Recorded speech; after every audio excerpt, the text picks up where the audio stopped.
அறிவார்ந்த விவசாய அன்பு சொந்தங்களே, உங்கள் எல்லோருக்கும் சரௌண்ட் யூடியூப் சேனலின் வணக்கங்கள்.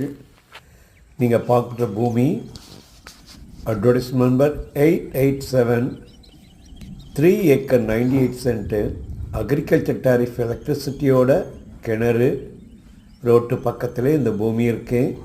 கிராமத்துலேருந்து லெஸ் தென் 1 கிலோமீட்டர் இந்த பூமி. இந்த பூமியோட எக்ஸ்ட்ரா நிலம் வேணுன்னா மேற்கு பகுதியில் இருக்குது கிணறோட. பாருங்கள், அழகான கிணறு, நல்ல தண்ணி வளம் இருக்குது. காரணம், வடப்பகுதியிலையும் கிழக்கு பகுதியிலையும் குளம் இருக்குது. அதனால் தண்ணிக்கு பிரச்சனை வராது ஒரு சின்ன நம்பிக்கை. ரெவன்யூ ரெக்கார்டு நல்லா இருக்குது. தனிப்பட்டா சிங்கிள் சைன் ஹோல்டரு. விருப்பறவங்க மறக்காமல் சேனல் உள்ள நம்பருக்கு காண்டாக்ட் பண்ணுங்கள். ரெகுலராக சேனலை பாருங்கள், சப்ஸ்கிரைப் பண்ணுங்கள். நன்றி.